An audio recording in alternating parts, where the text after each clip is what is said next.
Master Sun's Art of War, Chapter 1, Initial Assessments. Master Sun said, "Warfare is a great affair of the state. The field of life and death, the way of preservation and extinction. It cannot be left unexamined. Therefore, measure it in terms of 5 factors, weigh it by means of 7 assessments, and seek out its circumstances. The first factor is the way. The second is heaven. The third is earth. The fourth is generalship. And the fifth is method. The way is that which causes people to be of the same mind with their superior.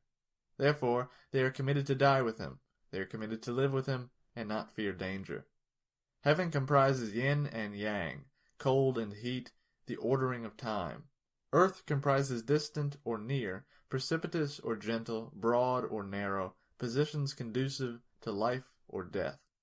Generalship comprises knowledge, trustworthiness, humaneness, bravery, and sternness. Method comprises organization of units, official channels, and the control of material. The general must be informed about all 5 of these factors, but only he who truly understands them will be victorious, while those who fail to understand them will be defeated. Therefore, when weighing warfare by means of 7 assessments, and seeking out its circumstances, one should ask, which side's ruler possesses the way? Which side's general is more capable? Which side possesses the advantage of heaven and earth? Which side exercises its rules and methods more rigorously? Which side has the stronger army? Which side has officers and troops that are more highly trained? Which side is more transparent in dispensing rewards and punishments? Through these considerations, I can foretell victory or defeat. If you will heed my assessments and act upon them, you will certainly be victorious, and I shall remain here. If you will not hear my assessments and act on them, you will certainly be defeated, and I shall leave." When an advantageous assessment has been heeded, one must create for it favorable configuration to assist the war effort externally. A favorable configuration is one that signifies the creation of power in accordance with advantage. Warfare is a way of deception.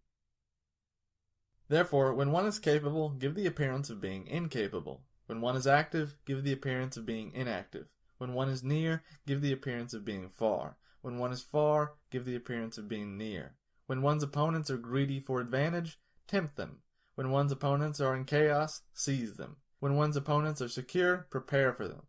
And when one's opponents are strong, evade them. When one's opponents are angry, aggravate them. When one's opponents are humble, make them arrogant. When one's opponents are at ease, make them weary. When one's opponents are friendly to each other, divide them. Attack them when they are unprepared. Come forth when they are not expecting you to do so. Herein lies the victoriousness of the strategist, which cannot be divulged beforehand.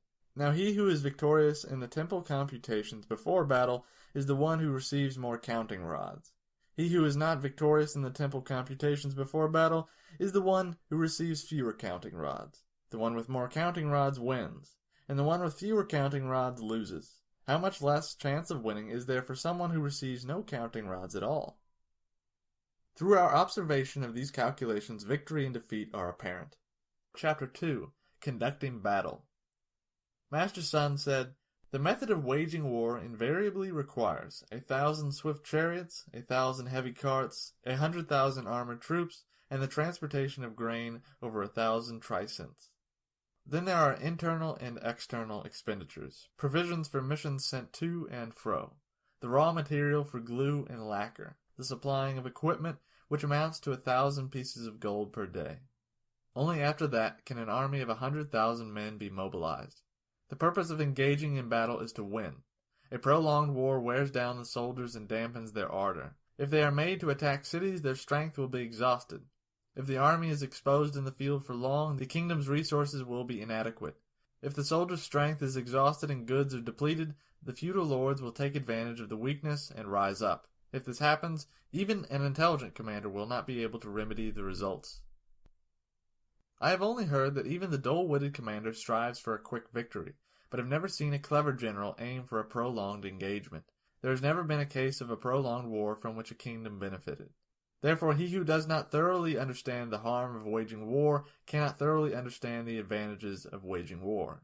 He who is skilled at waging war never permits a second conscription per campaign, never permits a third transportation of supplies, or procures provisions from his own country, or relies for grain on the enemy. Therefore, foodstuffs for the army will be sufficient. A kingdom is impoverished by having to supply an army at a distance. When the army is supplied at a distance, the common people are impoverished. Whoever is close to an army experiences inflation. Wherever there is inflation, the economy of the common people suffers. When the economy suffers, the community is beset by local levies. The exhaustion of the troops' strength and the depletion of resources lead to emptiness within the households of the Central Plains. 7/10 of the common people's expenditures are consumed by the war effort. 6/10 of the public expenditures are consumed on account of ruined chariots, wearied horses, armor, helmets, arrows, crossbows, halberds, shields, bullocks, and carts. Therefore, the wise general strives to eat the enemy's food. Eating 1 bushel of the enemy's grain is equal to bringing 20 bushels of our own. A picul of the enemy's fodder is equal to 20 of our own. Therefore, if one wants the soldiers to kill the enemy, one must enrage them. If one wants the soldiers to derive profit from the enemy, one must induce them with goods. Therefore, in chariot warfare where more than 10 of the enemy's chariots are captured, one should reward whoever made the first capture. Those who change the flags and banners of the enemy chariots should be allowed to mix them in with their own and mount them. Likewise, troops who come over to our side should be treated well and taken care of. This is called, quote, becoming stronger through vanquishing the enemy, end quote. Therefore, in war, swift victory is valued. Prolongation is devalued. Therefore, the general who understands warfare is the arbiter of fate for the people, the guarantor of security for the nation. Chapter 3. Planning for the Attack. Master Sun said, the method of waging war holds that it is always best to take the opposing country intact, whereas destroying the opposing country is next best. Taking an opposing army intact is best, whereas destroying it is next best. Taking an opposing regiment intact is best, whereas destroying it is next best. Taking an opposing company intact is best, whereas destroying it is next best. Taking an opposing squad intact is best, whereas destroying it is next best. For this reason, being victorious 100 times in 100 battles is not the most excellent approach. Causing the enemy forces to submit without a battle is the most excellent approach. Therefore, the most superior stratagem in warfare is to stymie the enemy's plans. The next best is to stymie his alliances. The next best is to stymie his troops. The worst is to attack his walled cities. The method of attacking walled cities should be resorted to only when there is no other option. To attack a walled city, it is necessary to construct mantlets and assault wagons, to make ready siege machines which require 3 months to complete, then mounds of earth that must be piled up against the walls, again requiring 3 months to finish. Unable to overcome his anger, the general sends his troops to clamber up on the walls like ants. 1/3 of his troops are killed, and still the city does not fall. This is the disaster that results from attacking walled cities. Therefore, he who is skilled at waging war causes his opponent's soldiers to submit without having to fight a battle. He causes his enemy's cities to fall without having to attack them, and he destroys his opponent's kingdom without having to engage in prolonged war. Instead, with a comprehensive strategy, he contends before all under heaven. Therefore, his soldiers are not worn down, yet his advantages are preserved intact. This is the method of attack by stratagem.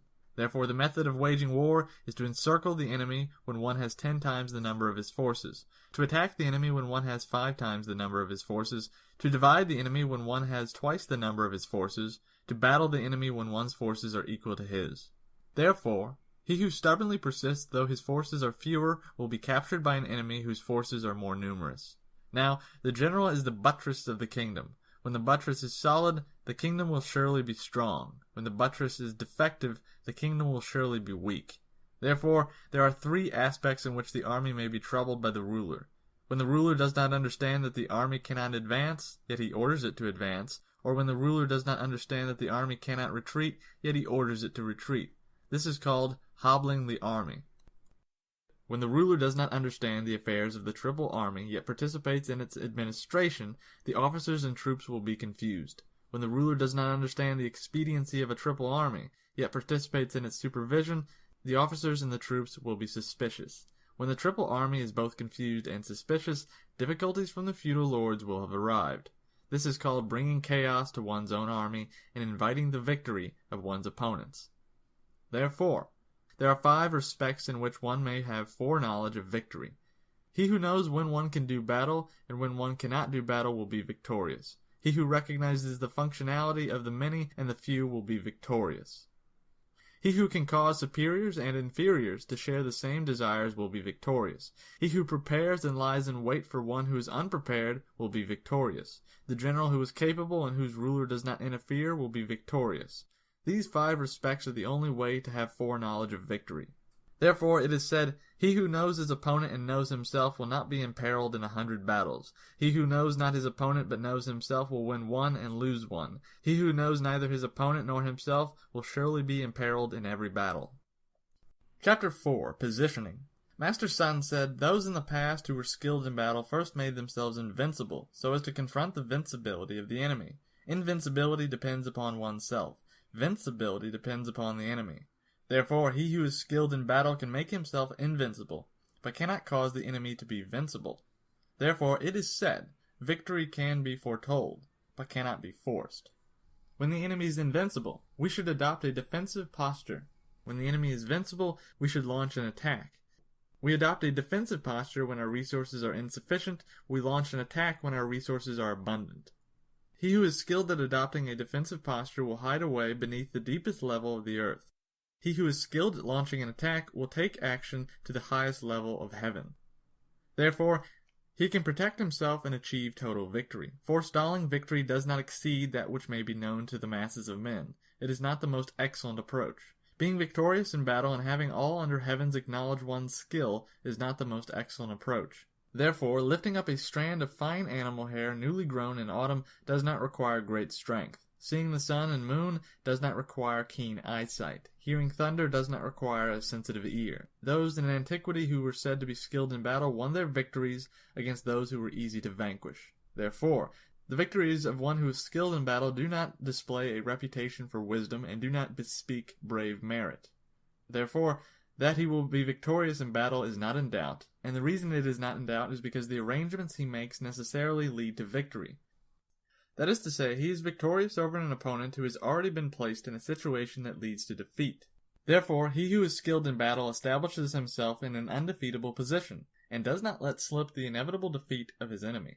For this reason, being victorious in war depends upon first preparing the conditions for victory and then seeking battle with the enemy. Being defeated in war results from first engaging in battle and then seeking victory. He who is skilled at waging war cultivates the way and protects the law. Therefore, he can serve as the governor of victory and defeat.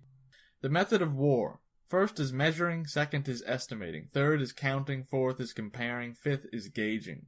The actual conditions of the battleground give rise to measuring. Measuring gives rise to estimating. Estimating gives rise to counting. Counting gives rise to comparing, and comparing gives rise to gauging. Therefore, the victor in war vis-a-vis the vanquished is like comparing 100 weight to an ounce. The vanquished in war vis-a-vis the victor is like comparing an ounce to 100 weight. The victor directing his men in battle is like releasing 1,000 fathoms of water that have been dammed up in a chasm. It is all a matter of positioning. Chapter 5. Configuration. Master Sun said, managing masses of troops is similar to managing a small group of soldiers. It is a question of division and enumeration. Sending masses of troops into combat is similar to sending small groups of soldiers into combat. It is a question of forms and terms. The masses of the triple army may be caused to have an encounter with the enemy and yet not be defeated.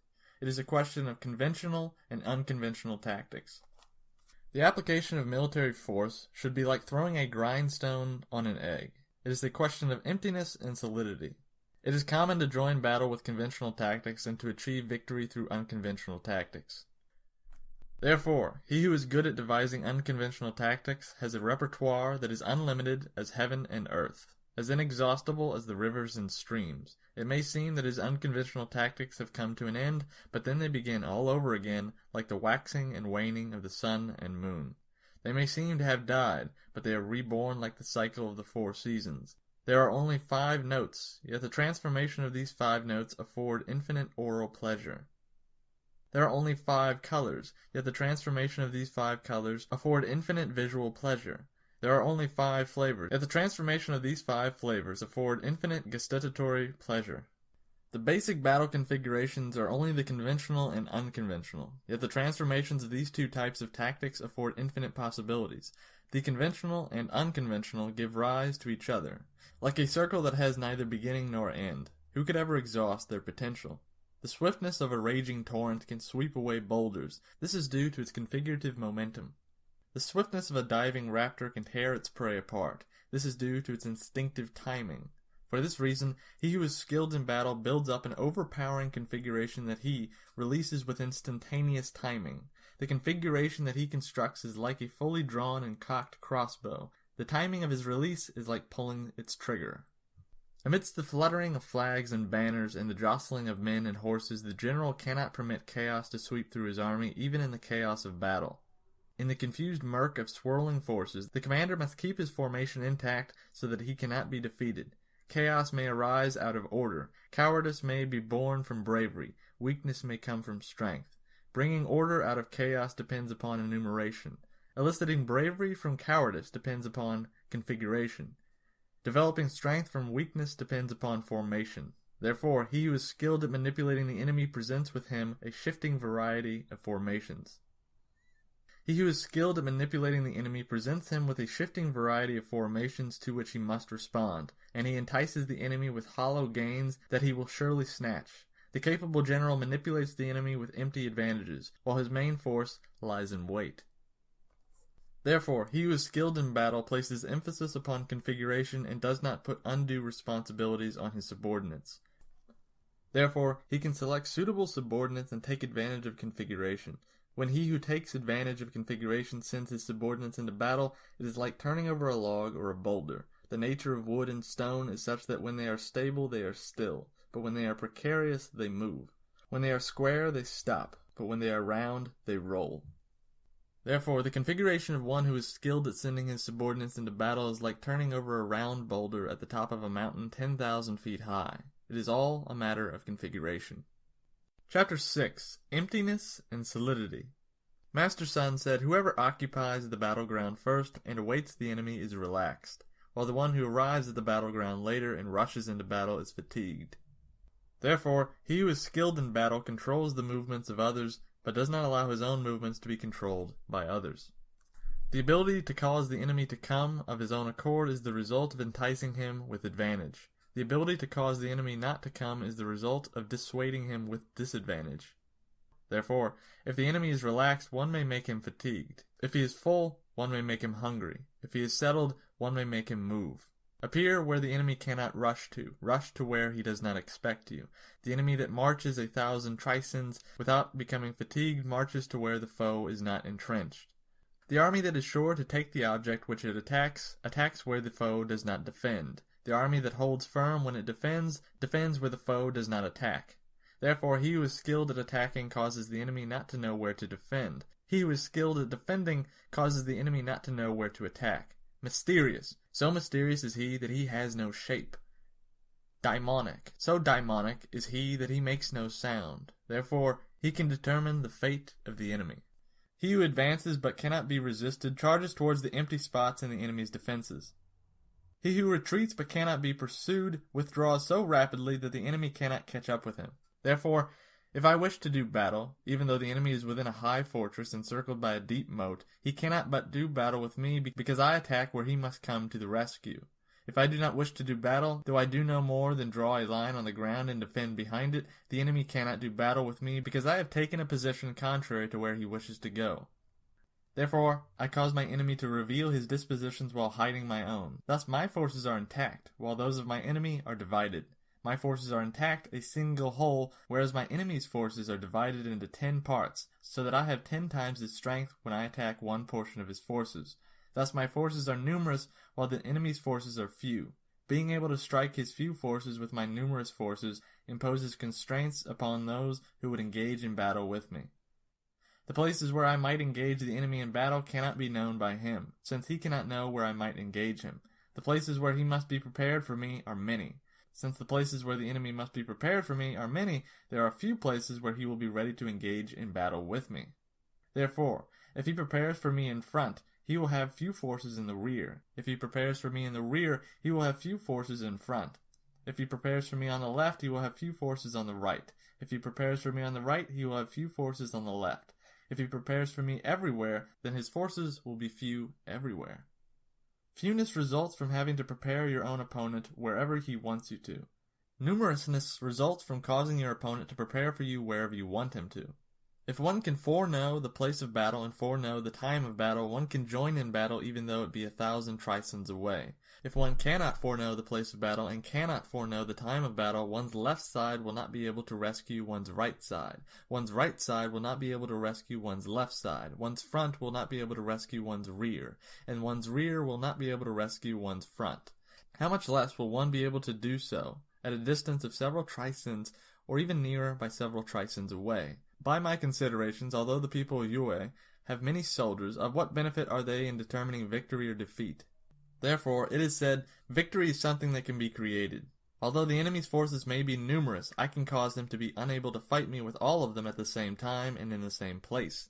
Therefore, I analyze my foe to know the strengths and weaknesses of his plans. I agitate my foe to know the stability of his principles. I show him just enough of my positions that I may know whether he is in a desperate situation. I probe him so that I may know where he has surplus and where he has deficiency.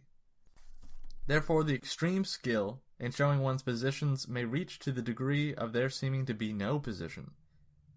When there are no positions, even deeply planted spies cannot detect them, and even a wise foe will not be able to make plans against me. Though victory based on my positions may be displayed before the masses cannot know them. The people may all know the positions whereby I achieve victory, but no one knows how I utilize those positions to produce victory. Therefore, I never repeat the means whereby I achieve victory, but responsively adjust my positions with infinitude. The form of a body of soldiers resembles that of water. Water's natural form is such that it avoids heights and rushes towards depths. The natural form of a body of soldiers is such that it avoids solidity and strikes at emptiness. Water produces currents in accordance with the terrain. Soldiers produce victory in accordance with the enemy. Therefore, a body of soldiers has no constant configuration. A body of water has no constant form. He who can gain victory in accordance with the transformations of the enemy is called daimonic. Therefore, the 5 phases have no constant victor. The 4 seasons have no constant status. Sunlight may be long or short. Moonglow waxes and wanes. Chapter 7. The Struggle of Armies. Master Sun said, in general, the method of waging war is such that the general receives his mandate from the ruler, then assembles the masses of his army, after which he encamps, facing off against the enemy. Nothing is more difficult than the struggle of armies that ensues. The difficulty of the struggle of armies lies in taking the circuitous as straight, in taking what is troublesome to be advantageous. Therefore, take the round route to reach the enemy. Tempt him with advantages. Though I set after him, I reach my destination before him. This is the planning of one who knows how to make the round straight. Therefore, the struggle of armies may be advantageous, but it may also be dangerous. If one commits his entire army to the struggle for advantage, he will not attain it. If one abandons all but the light components of his army in the struggle for advantage, he will forfeit his heavy equipment wagons and grain carts. For this reason, if he has his men roll up their armor and rush forward, not stopping day or night and doing double stages in a forced march, traveling 100 trisyns in the struggle for advantage, the general of his 3 armies will be captured. Those who are vigorous will arrive first, while those who are weary will come along later, with the result that only 1/10 of the men will reach their destination. If one has his men travel 50 trisyns in the contestation of advantage, the general of his upper army will fall, and the result will be that only half of his men will reach their destination. If one has his men travel 30 trisyns in the struggle for advantage, 2/3 of them will reach their destination. For this reason, if an army has no heavy equipment wagons, it will lose. If it has no grain supplies, it will lose. If it has no provisions, it will lose. Therefore, he who does not know the intentions of the feudal lords should not enter into diplomatic associations with them. He who does not know the forms of the mountains and the forests, the precipices and the obstacles, the marshes and the swamps, should not march his army. He who does not employ local guides will not be able to gain the advantages of the terrain. Therefore, war is premised upon deception, motivated by advantage and modified by dividing and joining. Therefore, his armies may be swift as the wind, calm as a forest, raging as a fire, immobile as a mountain, unfathomable as the darkness, volatile as thunder and lightning. When pillaging villages, divide the spoils among the masses. When expanding one's territory, divide the benefits. Ponder and weigh before moving. He who is the first to know the planning of how to make the circuitous straight will be victorious. This is the method of the struggle of armies. In the text Army Administration it says, quote, in battle words cannot be heard, therefore gongs and drums are used. Hand signals cannot be seen, therefore flags and banners are employed. End quote. Gongs, drums, flags, and banners are the means whereby the eyes and ears of men are unified. Once one's men are concentrated as one, the brave will not go forward alone, and the cowardly will not retreat alone. This is the method of using the masses. Therefore, in night battles, fire and drums are more often used. In day battles, flags and banners are often used. These are the means whereby adjustments are made for the eyes and ears of one's men. Therefore, the three armies can be robbed of their spirit. The general can be robbed of his resolve. For this reason, in the morning, an army's spirit is keen. By midday, it begins to slacken, and by the evening, it is depleted. Therefore, he who is skilled at waging war avoids the enemy army when it is in keen spirit, and strikes when its spirit slackens and is depleted. This is how to control morale. Confront chaos with control. Confront clamor with quietude. This is how to control the heart. Confront those who have come from a distance with one's own forces nearby. Confront those who have toiled with those who have rested. Confront those who are hungry with those who are full. This is how to control strength. Do not challenge flags that are well ordered. Do not strike at formations that are well aligned. This is how to control change. Therefore, the method of waging war holds thus. Do not face an enemy who occupies the heights. Do not oppose an enemy whose back is against a hill. Do not attack soldiers who are in keen spirits. Do not swallow troops that the enemy offers as bait. Do not intercept an army that is returning home. Be sure to leave an opening for an army that is surrounded. Do not press a desperate foe. This is the method of waging war. Chapter 8. 9 Varieties. Master Sun said, the method of waging war is ordinarily that the general receives a mandate from the ruler, then assembles the army and brings together the masses. He does not encamp on unfavorable terrain. He joins with allies at terrain having a crossroads. He does not linger on forsaken terrain. He devises plans to extricate his forces from surrounded terrain. If he finds himself on desperate terrain, he does battle. There are paths that he does not take. There are armies that he does not strike. There are cities that he does not attack. There are terrains that he does not contest. There are rulers' orders that he does not accept. Therefore, the general who is versed in the advantages of the 9 varieties of terrain knows how to wage war. The general who is not versed in the advantages of the 9 terrains, although he may know the types of terrain, cannot gain the advantages of the terrain. If one prosecutes war without knowing the techniques of the 9 varieties, although one may know the 5 advantages, one will not be able to gain the use of one's men. For this reason, in his considerations, he who is wise must pay attention both to the advantage and to the disadvantage. By paying attention to advantage, his affairs will proceed with assurance. By paying attention to disadvantage, his troubles will be resolved. For this reason, that which causes the feudal lords to submit is disadvantage. That which causes the feudal lords to serve is encumbrance. That which causes the feudal lords to give allegiance is advantage. Therefore, the method of waging war is not to rely upon the enemy's not coming, but to rely upon my waiting in readiness for him. It is not to rely upon the enemy's not attacking, but to rely upon making myself invulnerable to attack. Therefore, there are 5 fatal flaws in a general. Recklessness, for he may be killed by the enemy. Timidity, for he may be captured by the enemy. Irascibility, for he may be provoked by the enemy. Incorruptibility, for he may be insulted by the enemy. Solicitousness, for he may be made anxious by the enemy. In all of these respects, if a general overdoes them, it will be disastrous for waging war. The overthrow of an enemy and the killing of a general are the inevitable consequences of these 5 fatal flaws. They cannot be left unexamined. Chapter 9. Marching the Army. Master Sun said, in the placement of one's army and in the scrutiny of the enemy, the following ordinarily apply. In cutting through the mountains, stick to the valleys. Place the army on a height looking toward the sun. When battling at elevation, do not advance upwards towards the enemy. These are rules for the placement of an army in the mountains. Before crossing a river, the army must be placed at a distance from the water. When the enemy is crossing a river toward you, do not meet him in the water. Let half the enemy forces get across and then strike. For this will be to your advantage. If you wish to do battle with the enemy, do not meet him close to the water. Place the army on a height looking towards the sun, and do not advance upstream towards the enemy. These are the rules for the placement of an army near water. When cutting across the marshes and the swamps, it is essential to get out of them quickly, and to not linger. If you want to join battle with the enemy army in swamps and marshes, you must stick to the grasses and keep your back to the woods. These are the rules for the placement of an army in swamps and marshes. In the plains, place the army on level ground, but with its rear against the higher ground above it. The lowlands in front and the uplands behind. These are the rules for the placement of an army in the plains. The advantages of these 4 types of placement of an army are such that the Yellow Emperor used them to vanquish the 4 emperors. An army ordinarily likes heights, but despises depths. They value brightness and disparage darkness. It nourishes itself on vitality and places itself on solidity. Thus it will not fall prey to a host of ailments, and may be declared invincible.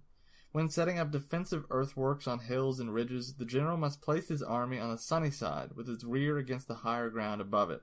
These military advantages are support that is derived from the terrain. When there is rain upstream and frothy waters reach you, if you wish to have the army ford the river, you should wait until the flood has abated. Wherever the terrain takes the following forms, you must leave as quickly as possible and do not get near them: cleft ravine, sky wall, sky corral, sky net, sky sink, sky crevice. I distance myself from these forms and let the enemy get near them. I face these forms and let my enemy have his back next to them. When marching one's army, where there are precipices and obstacles, reed-filled depressions, and mountain forests with dense foliage, you must thread your way through them with the utmost caution, for these are places where ambushes and snipers are found.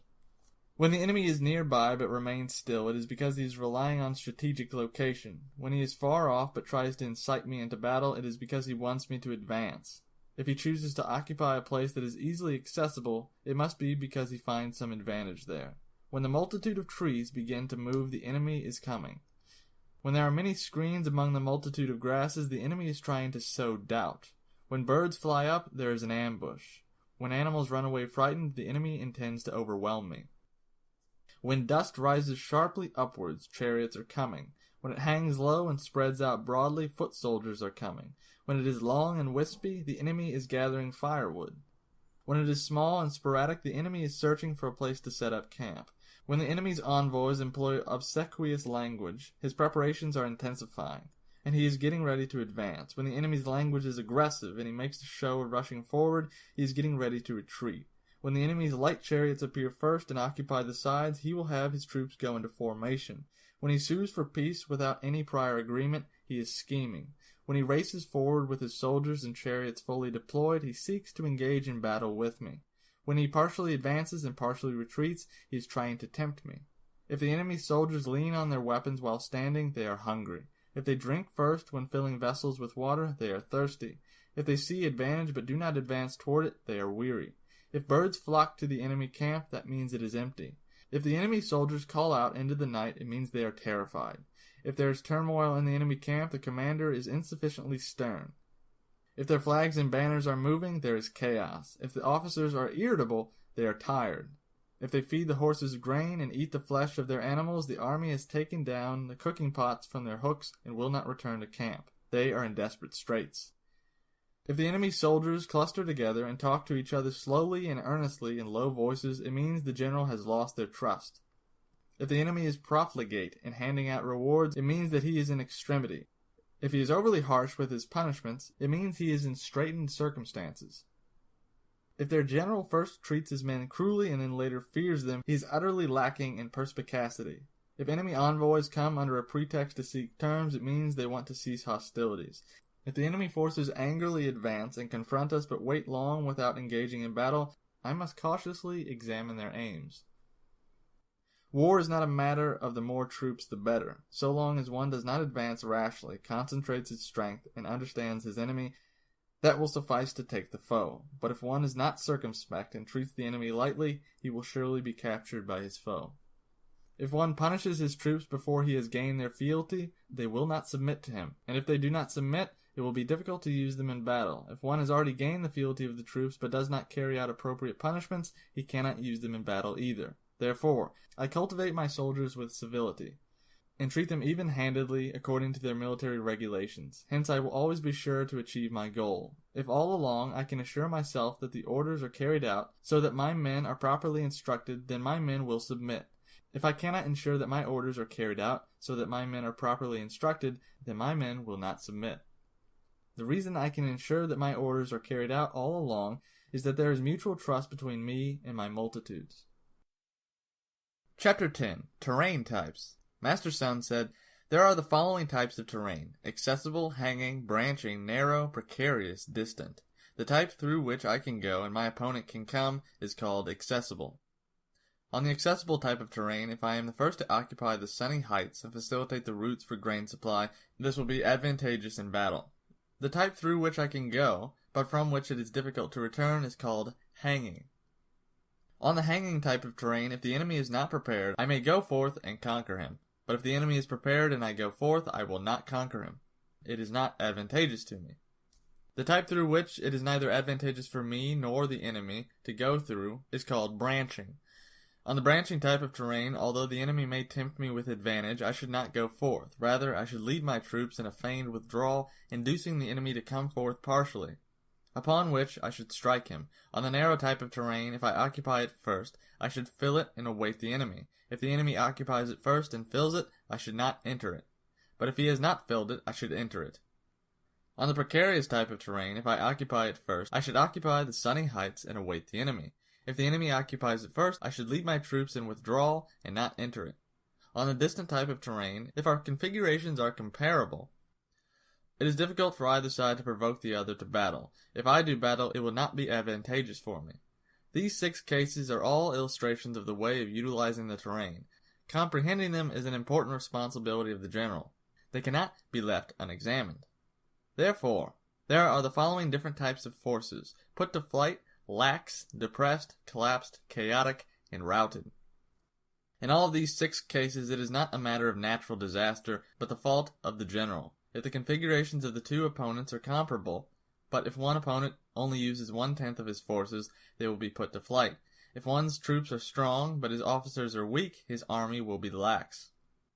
If one's officers are strong, but his troops are weak, his army will be depressed. If one's high officers are full of fury, and their general does not rein them in, when they encounter the enemy, they will seethe with resentment, and do battle on their own initiative, the general not knowing his own ability to stop them. The army will collapse. If a general is weak and lacks sternness, if his precepts are not clear, and if the officers and troops have no constant regulations, their formations will be disordered, and the army will be chaotic. If a general, not understanding the enemy, joins in battle against a multitude with a small number of troops, striking the strong with the weak, and his forces lack a select vanguard, they will be routed. These 6 cases are all illustrations of the way of defeat. Comprehending them is an important responsibility of the general. They cannot be left unexamined. The types of terrain are a potential source of support in warfare. Understanding the enemy and creating the conditions for victory, calculating danger and distance, this is the way of the top general.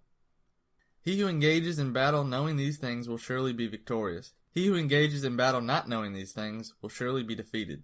Therefore, if a battle is materializing in such a way that one will surely be victorious, yet one's sovereign tells one not to do battle, one can persist with the battle. If battle is materializing in such a way that one will not be victorious, yet one's sovereign says that one must do battle, one can desist from the battle. Therefore, when advancing, do not seek fame. When retreating, do not shun culpability. Strive to protect the people and do what is compatible with the best interests of one's sovereign. A general like this is a state treasure. Look upon the troops as infants, therefore you will be able to lead them through deep ravines. Look upon the troops as beloved sons, therefore you will be able to have them follow you to the death. But if you are overly generous to the troops, you will not be able to depute them. If you dote upon the troops, you will not be able to order them. If you let them behave without discipline, you will not be able to control them. Like spoiled children, such troops cannot be used. If I only know that my troops can strike, but do not know that the enemy cannot be struck, I have only fulfilled half the conditions for victory. If I know that the enemy can be struck, and I know that my troops can strike, but do not know the type of terrain is such that I cannot do battle on, I have only fulfilled half the conditions for battle. Therefore, he who knows warfare moves without confusion, acts without constraint. And therefore, it is said, if you know your opponent and you know yourself, victory will not be at risk. If you know heaven and you know earth, your victories will be unlimited. Chapter 11. 9 Types of Terrain. Master Sun said, according to the method of waging war, there are the following types of terrain: dispersed, easy, contested, intersecting, having a crossroads, encumbered, unfavorable, surrounded, desperate. When the feudal lords battle the enemy on their own territory, that is dispersed terrain. When one's forces enter the territory of the foe, but not deeply, that is easy terrain. When there is territory that is advantageous to me, and if I take it, but it is also advantageous to my foe if he takes it, that is contested terrain. When there is territory through which I may go, but through which my opponent may also come, that is intersecting terrain. where the territory of the feudal lords is triply connected, and where the first to arrive may gain the host of all under heaven, that is terrain having a crossroads. Where one's forces enter deeply into the terrain of the foe and are next to his walled cities and towns, that is encumbered terrain. Where one's armies must march through mountains and forests, precipices and obstacles, marshes and swamps, wherever the way makes for a difficult march, that is unfavorable terrain. Where the entrance is narrow and exit is circuitous, and where the foe can strike my host with a small number of troops, that is surrounded terrain. Where my army will survive if we quickly do battle but will perish if we hesitate, that is desperate terrain. For this reason, I do not battle on dispersed terrain. I do not linger on easy terrain. I do not attack on contested terrain. I do not break off communications on intersecting terrain. I maintain diplomatic linkages on terrain having crossroads. I pillage on encumbered terrain. I march swiftly through unfavorable terrain. I formulate plans on surrounded terrain, and I do battle on desperate terrain. The so-called ancients who were skilled at waging war could cause the men of the enemy to be unable to link up front and rear, the hosts and smaller units to be unable to rely on each other, the nobles and the commanders to be unable to aid each other, the superiors and inferiors to be unable to cohere, the troops to separate and be unable to regroup, the soldiers who come together to do so unevenly. When an action is advantageous, take it. When an action is disadvantageous, refrain from it. I make bold to ask, if the enemy hosts are well ordered and about to come toward us, how should we await them? The answer: first, snatch away that which they are most fond of, then they will be more tractable. The circumstances of warfare put a premium on speed, so that one may take his opportunity unawares by a route he is not expecting, attacking him when he is ill prepared. The way of a guest army is to enter deeply into the terrain of the enemy and to concentrate one's forces so that the host may not conquer the guest. Pillage in the rich countryside so that the three armies will have enough to eat. Carefully nourish your soldiers and do not make them weary, so that they may conserve their energy and build up their strength. When you put your forces in motion, do so with calculated planning, so that the enemy will not be able to discern your aims. Throw your forces into positions from which there is no outlet. There they may die, but they will not be put to rout. Since they are ready for death, the officers and men will exert themselves to the utmost. The soldiers and their officers will fear no pitfall whatsoever, so no matter where they go, they will hold firm. Though they may enter deep into enemy territory, they will maintain their resolve and fight to the end if there is no other alternative. For this reason, such forces will be vigilant even without drilling, will fulfill their duties without being importuned, will assist each other without being compelled, will be trustworthy without being ordered. If you prohibit talk of omens and banish doubts, the troops will go anywhere, even unto death. My officers getting rid of the extra belongings is not because they detest material goods. Their willingness to give up the remainder of their allotted lifespan is not because they detest longevity.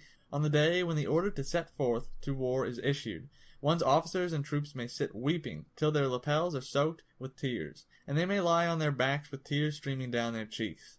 But when you throw them into the positions from which there is no outlet, they will be as brave as Yuan Zhu and Cao Gui. Therefore, he who is skilled at waging war may be compared to Shao Iran. Shao Iran is the name of the snake that lives on Mount Heng. If you strike its head, the tail will come at you. If you strike its tail, the head will come at you. If you strike it in the middle, both the head and the tail will come at you. I make bold to ask, can armed forces be made to behave like Shao Iran? Answer: yes. The people of Wu and the people of Yue dislike each other, but if they encounter a storm when crossing a river in the same boat, they will help each other like someone's left and right hand. For this reason, if you tether your horses in lines and bury the wheels of your chariots in the soil, this is not a reliable method for keeping them in formation. If you want your brave warriors to act in concert as one, it is a matter of exercising leadership, to make the most of both the hard and the soft. It is a question of utilizing the different types of terrain. Therefore, he who is skilled at waging war leads his army by the hand, as easily as if he were dispatching a single person. It is because he places them in a situation where they have no alternative but to act in unison. Generalship requires calmness and reserve, correctness and control. The general should stupefy the eyes and ears of his officers and troops so that they will have no knowledge. Change your affairs, alter your plans, so that the people will have no recognition. Change your dwelling, make your path circuitous, so that the people will not be concerned about them. If the commander has an agreement with his army, it is as though they climbed up high and he pulled the ladder out from under them. While he leads his army deep into the territory of the feudal lords, he releases his men as though he were pulling the trigger of a crossbow. He burns his army's boats and destroys their cauldrons. He drives them as if they were a herd of goats. He drives them this way and that. But they know not where they are going. He assembles the hosts of his 3 armies and throws them into precarious places. This is the business of a general. The 9 types of terrain, the advantages of expanding and contracting, the principles of human emotions, these cannot be left unexamined. The way of being a guest is to concentrate one's forces when one has deeply entered another's territory, to disperse when one has entered shallowly. When one leads his army out of his own kingdom and crosses over the border, he is said to have entered inaccessible terrain. Where there are thoroughfares leading in all 4 directions, that is terrain having a crossroads. When one enters deeply, that is encumbered terrain. When one enters shallowly, that is easy terrain. When one has his back to solid landforms and is narrow in front, that is surrounded terrain. Where there is no outlet, that is desperate terrain. For this reason, on dispersed terrain, I shall unify their will. On easy terrain, I shall cause my troops to maintain a command structure. On contested terrain, I shall rush to the rear. On intersecting terrain, I shall guard it carefully. On terrain with crossroads, I shall solidify my ties with the feudal lords. On encumbered terrain, I shall ensure a strong supply of grain. On unfavorable terrain, I shall pass along the path quickly. On surrounded terrain, I shall seal up the openings. On desperate terrain, I shall reveal the spirit of being ready to give up one's life. Therefore, the emotions of one's soldiers are such that, when surrounded, they will resist the enemy. When they have no alternative, they will fight to the death. When they have crossed over to the perilous terrain, they will follow my commands. For this reason, he who does not know the plans of the feudal lords should not forge diplomatic ties with them. He who does not know the forms of the mountains and the forest, precipices and obstacles, marshes and swamps, should not march an army. He who does not use local guides cannot obtain the advantages of the different types of terrain. If one does not know the advantages and disadvantages of even a single one of the 4 plus 5, he cannot be the leader of the forces of a hegemon king. The forces of a hegemon king can chastise the great states, so that they will not be able to assemble their hosts. They can intimidate the enemy so that he will not be able to forge ties with other states. For this reason, do not compete in forging alliances with all under heaven. Do not expand your authority throughout all under heaven. Trust in your own power, and use it to intimidate the enemy. Therefore you will be able to uproot his cities and destroy his state. Offer rewards that exceed the legal limits. Deliver orders that go beyond administrative norms. You will be able to drive the hosts of the 3 armies as though you were directing a single man. Drive them to carry out tasks, but do not tell them the reasons why. Drive them with advantages, but do not tell them the disadvantages. If you throw them upon forsaken terrain, they will still survive. If you sink them in desperate terrain, they will still live. Even if one's hosts sink in disadvantage, they can still overcome defeat. Therefore, the matter of war lies in pretending to go along with the enemy's intention while directing your forces at a single spot in his perimeter. Thus you will be able to kill one of his generals, even at a distance of 1,000 trisents. This is called using cleverness to achieve great things. For this reason, on the day which war is declared, seal the passes and abrogate contracts. Cut off communications with the enemy's emissaries. Hone your calculations in the temple in order to assess the matter at hand. If there are any gaps in the enemy's defenses, you must exploit them immediately. First, occupy that which the enemy favors most. Do not enter into any agreements with him. Before laying down any guidelines, adjust to the circumstances of the enemy to determine the affairs of battle. For this reason, at the beginning, be as still as a virgin. But when the enemy relaxes his guard, spring forth like a rabbit that has escaped from its cage. The enemy will not be able to put up any resistance. Chapter 12. Incendiary Attack. Master Sun said, "In all there are 5 different kinds of incendiary attacks. They are to use fire against men, grain, carts, storehouses, and supply lines. If one wishes to carry out an incendiary attack, all of the conditions must be right, and one must always keep a supply of incendiary materials on hand. There are suitable times and suitable days for launching incendiary attacks. The suitable times are when it is dry, and the suitable days are winnowing basket, wall, wing, and carriage crossboard.